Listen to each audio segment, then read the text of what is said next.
전업주부라 국민연금 임의가입하시는 분들 있죠. 임의가입하실 거면 차라리 연금저축펀드가 더 낫습니다. 예전에 직장생활을 해서 가입기간이 몇 년 있으신 분도 임의가입을 하실 거면 딱 10년만 채우시기 바랍니다. 이 영상 끝까지 보시면 왜 임의가입보다 연금저축펀드가 더 나은지 확실히 아실 수 있게 됩니다. 안녕하세요, 이일영TV입니다. 저랑 같이 210억 될 때까지 쭉 같이 가보시죠. 전업주부라 국민연금 가입 안 되신 분들이 임의가입 하시는 분들이 많이 있습니다. 한 달에 9만원씩 30년을 내면 52만원을 탑니다. 65세부터 95세까지 30년 동안 살면서 받게 되면 원금의 5.8배를 받게 됩니다. 요즘 같은 저금리 시대에 엄청난 재테크죠. 그래서 국민연금 임의가입 하시는 분들이 많이 있습니다. 국민연금은 사회보장 기능이 있어서 저소득자일수록 내는 돈 대비 타는 돈이 훨씬 더 많습니다. 월 수입이 400만원이면 2.7배, 300만원이면 3.1배, 200만원이면 3.8배, 100만원이면 5.8배를 타는 겁니다. 그래서 임의가입 하시는 분들은 제일 작게 9만원씩 하시는 분들이 많이 있습니다. 국민연금은 장점도 있지만 단점도 있습니다. 종신토록 연금을 탈 수 있다는 건 장점입니다. 물가상승률을 반영해서 매년 연금 수령액이 늘어나는 것도 장점입니다. 하지만 보통 사람들은 잘 모르는 단점이 있는데요. 바로 보증기간이 없다는 겁니다. 보증기간이란 최소한 지급해주는 기간인데요. 종신토록 지급을 해주니까 오래 살면 오랫동안 받기는 하지만 일찍 사망하면 타는 금액이 얼마 안 된다는 겁니다. 금융회사의 개인연금은 보증기간을 예를 들어서 10년으로 하면 1년 타고 사망하면 나머지 9년치는 상속인이 받을 수 있게 됩니다. 국민연금은 타다가 사망하면 유족연금으로 바뀌는데요. 케이스별로 유족연금이 어떻게 되는지 한번 살펴보겠습니다. 첫 번째 케이스는 맞벌이 부부인데요. 만약에 맞벌이 부부가 각자 100만원씩 국민연금을 타고 있으면 둘 다 살아있을 때는 합쳐서 200만원을 타게 됩니다. 그런데 한 사람이 먼저 사망하면 가입기간이 20년 이상이었던 사람이면 원래 본인 타던 연금의 60%와 부양가족 연금액을 합친 금액이 유족연금이 됩니다. 그러면 100만원의 60%인 60만원에다가 부양가족 연금액은 2020년 기준으로 배우자는 21,810원을 더해서 62만 1,810원을 받습니다. 그런데 유족연금과 본인의 연금에 유족연금의 30%를 더한 금액 중에 큰 금액을 선택해서 받을 수 있습니다. 그러면 유족연금의 30%는 18만 6,550원이니까 본인 연금 합쳐서 118만 6,550원을 받게 됩니다. 두 번째 케이스는 외벌이 부부입니다. 한 사람은 전업주부로 전혀 연금이 없는 케이스입니다. 남편이 100만원씩 타고 있다가 사망하면 아내는 유족연금 62만 1,810원을 받게 됩니다.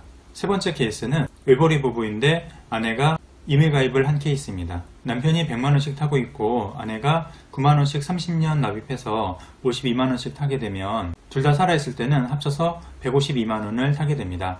그런데 남편이 먼저 사망하면 유족연금액은 62만 1,810원이고 아내는 본인 연금액에 유족연금액의 30%를 더하면 71만원이 됩니다. 그러면 유족연금에 비해서 9만원 정도밖에 더 받지 못하게 됩니다. 그런데 임의가입 기간이 20년이면 아내의 본인 연금은 35만원이 됩니다. 이럴 경우에는 본인 연금에 유족연금의 30% 합친 금액이 53만 8천원이 됩니다. 이렇게 되면 유족연금이 더 많기 때문에 아내가 임의가입으로 부은 연금은 다 사라지게 되는 겁니다. 보통 임의가입을 30년씩 하는 분들은 거의 없기 때문에 사실상 대부분 임의가입 하신 분들에게 해당될 것 같습니다.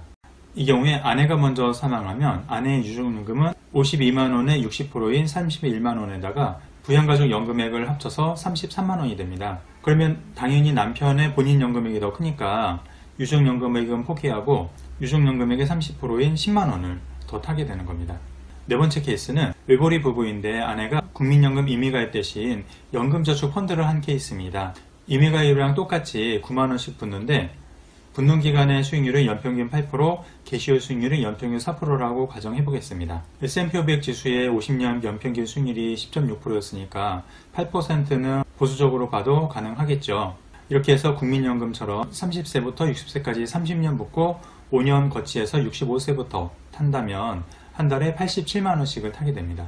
그러면 부부가 둘 다 살아있을 때는 남편의 연금 100만원과 아내의 연금저축펀드에서 87만원 합쳐서 187만원을 타게 되는 거고요. 남편이 먼저 사망하면 남편의 유족연금 62만원에 아내의 개인연금 87만원 합쳐서 149만원을 타게 됩니다. 만약에 아내가 먼저 사망하면 연금저축 펀드를 30년 확정형으로 개시했다면 30년 동안은 무조건 나오기 때문에 그 기간 동안은 아내가 받던 연금액이 그대로 남편에게 승계돼서 남편은 187만 원을 타게 됩니다. 국민연금은 보증기간이 없어서 둘 다 살아있을 때는 괜찮지만 한 사람이 먼저 사망할 때는 개인연금보다 타는 금액이 더 줄어들 수가 있습니다. 그래서 임의가입보다는 차라리 연금저축 펀드를 하시는 걸 추천해드립니다. 국민연금은 10년을 부여하지만 연금으로 탈 수가 있습니다. 만약에 직장생활을 했었는데 10년이 안 되신 분들은 임의가입을 하더라도 딱 가입기간 10년만 채우시면 됩니다. 그 이상 부을 돈이면 차라리 개인연금으로 연금저축 펀드를 하시라는 겁니다. 개인연금을 하더라도요, 살아있을 동안 수령액이 국민연금보다 더 많으려면 수익률이 높은 연금저축 펀드를 하셔야 됩니다. 개인연금을 하더라도 수익률이 연 1, 2%대인 상품으로 하면 국민연금보다 수령액이 작아집니다. 그래서 글로벌 1등 기업들에 투자하는 연금저축 펀드로 하시는 걸 추천해드립니다. 오늘은 전업주부의 국민연금 임의가입과 연금저축 펀드에 대해서 비교해서 설명해드렸습니다. 자신의 상황에 맞는 맞춤식 상담이 필요하신 분들은 이 영상 아래 설명글에 상담 신청서를 작성해 주시면 자세히 상담해드리겠습니다. 제 영상 도움되셨으면 구독과 좋아요, 알림 설정과 댓글도 많이 남겨주시면 감사하겠습니다. 지금까지 이일영TV였습니다.